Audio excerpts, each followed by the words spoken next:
سوال ساتھی نے یہ کیا کہ قرآن شریف میں موسیقی کے بارے میں کچھ ہے،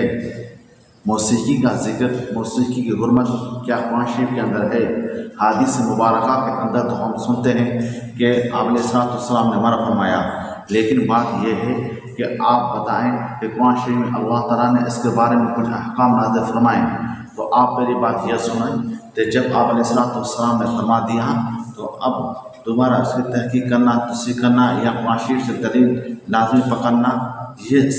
ضروری نہیں ہے۔ بس آپ علیہ السلام نے فرما دیا تو بات ختم۔ اب کیونکہ بھائی صاحب نے یہ بات کہی ہے کہ آپ ہمیں بتائیں کہ قرآن شریف میں اللہ رب العزت نے کوئی بات کہی ہے، تو بات یہ ہے کہ قرآن شریف میں جا بجا اللہ رب العزت نے یہ بات فرمائی ہے، گانے کی حرمت کی بات جہاں بھی اللہ اور حدیث کا لفظ استعمال ہوا ہے، جیسے ایک مرتبہ ہے لا یشهدون والذین لا یشهدون الزور اذا مروا باللغو مروا کراما، اور ایک دوسرا مرتبہ یہ ہے، دوسری مقام پہ یہ آیا ہے افمن هذا الحدیث تعجبون تضحكون ولا تبكون انتم صامدون۔ تو بات یہ ہے الذین لا یشهدون الزور، زور لا یشهدون الزور سے مراد یہ ہے کہ وہ لا یسمعون غنا، وہ جو ہے گانے نہیں سنتے، اور جب لغو و بیہودہ باتوں سے جب گزرتے ہیں تو عزت و شرافت سے گزرتے ہیں، اس کی توجہ نہیں کرتے۔ تو لا یشهدون الزور کا جو اکرمہ سے یا عبداللہ بن مسعود سے، عبداللہ بن عباس سے اللہ تعالیٰ سے، یا مجاہد رحمہ اللہ علیہ سے، یا دوسرے مفسرین جو تفسیر منقول ہے وہ منقول یہ ہے کہ لا یشهدون الذین یشهدون الزور سے مراد ہے لا یسمعون غنا ہے، گانے نہیں سنتے۔ دوسری بات یہ ہے، آپ دوسرے مقام پہ افمن هذا الحدیث تعجبون، آپ ان کی بات میں تعجب کرتے ہو،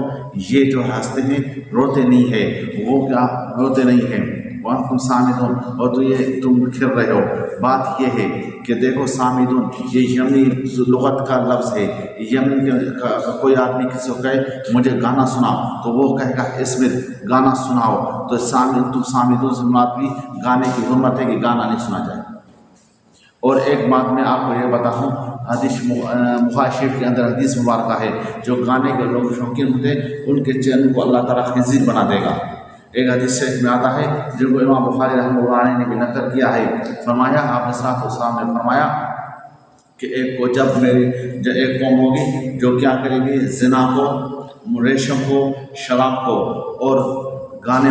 موسیقی کے آلات کو، موسیقی کو حلال کرے گی، وہ لوگ ہوں گے جو پہاڑ کے دامن میں رہیں گے، اور پھر ایک شخص ان کو آئے گا ان کے پاس کسی کام کی وجہ سے، وہ اس کو کہیں گے کل آنا، وہ شخص چلا جائے گا، پھر وہ پہاڑ کو اللہ تعالیٰ رات کو ان میں گرا دے گا، اور ان میں سے جو بچ جائیں گے اللہ تعالیٰ کو خنزیر بنا دے گا۔ ایک دوسری روایت میں بھی یہ ہے کہ آپ علیہ السلام نے فرمایا کہ اس امت میں یہ ہوگا کہ دسنے کے واقعات ہوں کہ آسمان سے پتھروں کی بارشوں کی، اور لوگ خنزیر بنا دیے جائیں گے۔ آپ علیہ السلام نے فرمایا، صحابی نے فرمایا رسول اللہ وہ کون لوگ ہوں گے؟ آپ علیہ السلام نے فرمایا یہ وہ لوگ ہوں گے جو گانے سنتے ہوں گے، موسیقی کے شوقین ہوں گے۔ سمجھ میں آئی بات؟ تو موسیقی بالکل حرام ہے، اس سے اجتناب چاہیے۔ الغنا ینبت النفاق کما ينبت الماء الزرع، یہ جو نفاق ہے، یہ گانا ہے، یہ نفاقت کو، یہ شرارت کو اس طرح دل میں پیدا کرتا ہے جس طرح کھیتی کو پانی تازہ کرتا ہے، یہ نفاق کو، منافقت کو تر و تازہ کرتا ہے، دل کو مردہ کرتا ہے۔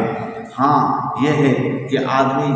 اگر کسی مقام سے گزرے، جیسے ہم دیکھتے ہیں راستے سے جا رہے ہوتے ہیں، گانے چل رہے ہوتے ہیں، رکشے میں بیٹھے گانے چل رہے ہیں، بس میں بیٹھے گانے چل رہے ہیں، تو ہم کیا کریں؟ ہمارا یہ ہے کہ ہم ان کی طرف توجہ نہ کریں،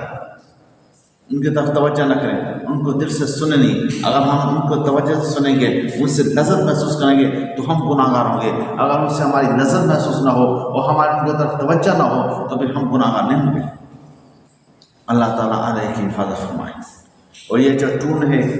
یہ جو ہے موبائل میں ٹون ہے، وہ اس کو آدمی تبدیل کرے تو تبدیل کر سکتا ہے تو کرے، اگر نہیں سکتا تو ایک مجبوری ہے، لیکن کر تو کر سکتا ہے۔ اور یہ جو ٹون پہ یہ جو قرآن شریف کی آیت مبارکہ رکھتے ہیں، قرآن شریف ٹون پہ قرآن شریف کی آیت مبارکہ رکھنا جائز نہیں، یہ حرام ہے، جائز نہیں، اس میں قرآن شریف کی توہین ہے، یہ جائز نہیں۔ کیوں کہ فقہ نے ایک مسئلہ لکھا، فقہ مسئلہ یہ ہے کہ آج گھنٹی بجاؤ اور گھنٹی میں آواز ہو لا الہ الا اللہ کی، یا اللہ کو یہ جائز نہیں، کیونکہ لا الہ الا اللہ ذکر ہے۔ اگر آپ کسی کے دروازے میں جائے اور ٹھک ٹھک کر کہ لا الہ الا اللہ لا الہ الا اللہ تاکہ ان کو خبر ہو، تو یہ شریعت میں جائز نہیں، یہ کیا ہے؟ حرام ہے، جائز نہیں۔ تو قرآن شریف تو ذکر اللہ ہے، اور قرآن شریف تو اعلیٰ قسم کا بات ہے، قرآن شریف تو اعلیٰ درجے کا ہے۔ تو بہرحال یہ جو آیت کرسی یہ سورۃ الکوثر وغیرہ رکھتے ہیں یہ جائز نہیں۔ سمجھ میں آئے؟ اللہ تعالیٰ آپ کو ہمارا ناصر ہو۔ اور کوئی سوال ہو تو آپ